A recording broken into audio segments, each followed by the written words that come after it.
Hello everyone, कैसे हैं आप सब। मैं आशा करता हूं आप सभी हमेशा की तरह बढ़िया होंगे और मजे में होंगे। तो एक बार फिर से मैं गुमनाम सर और आप सभी का बहुत बहुत स्वागत है आपके अपने चैनल गुमनाम केमिस्ट्री शायर में। तो बेटा जैसे कि 7 से 10 मिनट स्पेशल केमिस्ट्री में अगर आप पहली बार आए तो सुन लीजिए यार, हमारे चैनल पर हर वीडियो सिर्फ कितने से 7 से 10 मिनट का होता है। कैसा भी टॉपिक हो, केमिस्ट्री का कितना भी बड़ा टॉपिक हो, इन 7 से 10 मिनट में आपको टॉपिक सिखा दिया जाता है। तो बेटा आज क्लास 12 का वीडियो नंबर 24 है, चैप्टर विलियन का।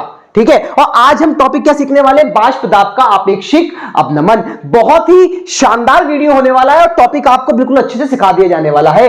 देखिए अगर आप इस टॉपिक को सीखना चाहते हैं ना, तो सबसे पहले यहां पर बारी आती है बाष्प दाब की। और जो बाष्प दाब नहीं जानते तो यार क्या घंटा सीखेंगे बाष्प दाब का आपेक्षिक अवनमन या बाष्प दाब का अवनमन। बोलो बात की बात हो गई ना। तो पहले यार बाष्पदाब सीखना पड़ेगा ना। देखो मेरी बात ध्यान समझना इधर जरा। मैं आपको बाष्पदाब सिखाता हूं कि बाष्पदाब होता क्या है। होता क्या है, सपोज मैंने इसमें ने क्या करा ना, मैंने इसमें जल भर दिया। क्या भर दिया बेटा, मैंने इसमें जल ले लिया, जल पानी। आप कोई और चीज ले लीजिए, कोई और चीज ले लीजिएगा। और मैंने क्या करा, इसके नीचे यूं कर सस्ती मस्ती ढूंढी लकड़ियां और लगा दी आग। लगा दी आग। आग के संपर्क में जो भी आते हैं बेटा वो जाते हैं उससे दूर भाग। तो आग के संपर्क में पानी की सतह रही है आग के द्वारा जल, और जल कर आग से क्या करेगी, भागेगी दूर। और दूर भागेगी कैसे, देखो बेटा जल के भी जो अणु होते हैं ना वो इस तरीके से होते हैं, यूं करके होते हैं, यूं करके, यूं करके। अब यूं करके होते हैं। अब भैया ये भी सब तरफ गति कर रहे होते हैं, कोई इधर कोई इधर, कोई इधर, कोई इधर, कोई इधर, कोई इधर। अब आग के संपर्क में आकर जिसकी गतिज ऊर्जा बढ़ेगी, गतिज ऊर्जा मतलब गति करने की ऊर्जा बढ़ेगी, तो वो क्या करेगा, द्रव की सतह को छोड़ेगा और आग से निकलकर भागेगा दूर दूर दूर। और इस तरीके से तब्दील हो जाएगा किसमें, बाष्प में तब्दील हो जाएगा। धीरे धीरे करके द्रव की सतह को छोड़ेगा और बाष्प में तब्दील हो जाएगा। अब ये जो बाष्प में तब्दील हुआ, भाई किसी साइड पर लगी आग, ये उधर से निकल कर गए भाग, तो क्या ये वापस उधर जाना चाहेंगे जिधर से लगी थी आग। भैया ये नीचे से जलकर आए, अब पृथ्वी का गुरुत्वाकर्षण बल तो कहता है जो चीज ऊपर गई है उसे वापस नीचे आना ही आना है। तो भैया ये भी अगर यहां से निकल के ऊपर गए हैं तो पृथ्वी का गुरुत्वाकर्षण बल, ग्रेविटी, इसे भी तो अपनी ओर वापस नीचे खींचेगी कि नहीं खींचेगी। और अगर ग्रेविटी इसे वापस अपनी ओर नीचे खींचेगी तो इसे नीचे जाने से कोई नहीं रोक सकता। तो ये क्या करेंगे, अब ये नीचे जाना नहीं चाहते और ग्रेविटी इन्हें नीचे लाना चाहती है, तो ये क्या करेंगे बेटा, ये उस द्रव की सतह की ओर जाने से खुद को रोकने के लिए यूं करके लगाएंगे दाब।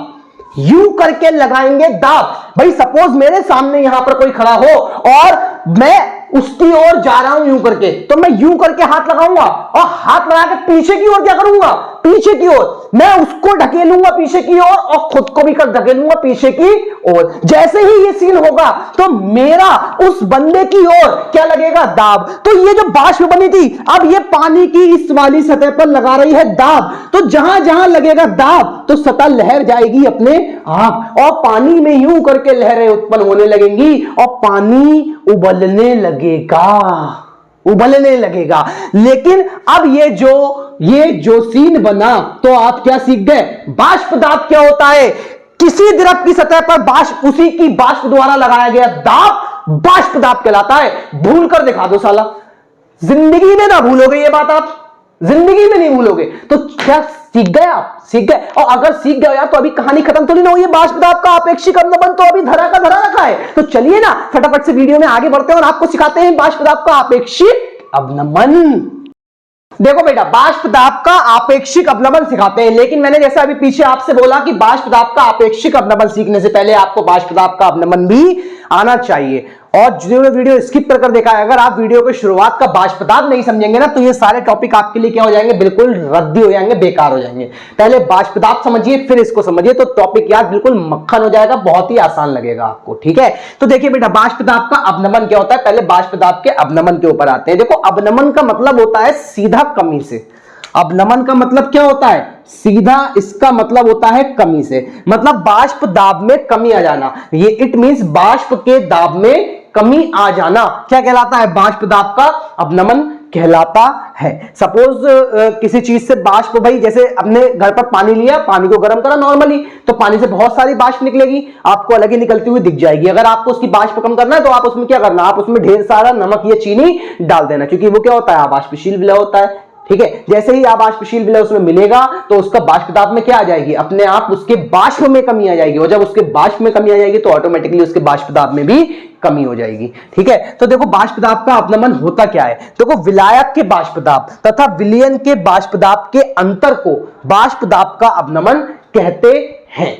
ठीक है, तो भाई सिंपल सा है कि बाष्प दाब का जो अवनमन होता है, बाष्प दाब का अवनमन जो होता है, इसका फॉर्मूला क्या बनता है? भाई विलायक के बाष्प दाब, तो पहले आप विलायक के बाष्प दाब को मान लीजिए, हमने मान लिया P0, और विलयन के बाष्प दाब, तो हमने विलयन का बाष्प दाब मान लिया PS के अंतर को तो बोला है विलायक का बाष्प दाब माइनस विलयन के बाष्प दाब के अंतर को बाष्प दाब का अवनमन कहते हैं। ये तो बात हो गई आपकी बाष्प दाब के अवनमन की। अब बारी आती है कि बाष्प दाब का आपेक्षिक अवनमन क्या होता है। ये हमारा अणुसंख्यक गुणधर्म का लास्ट वीडियो है।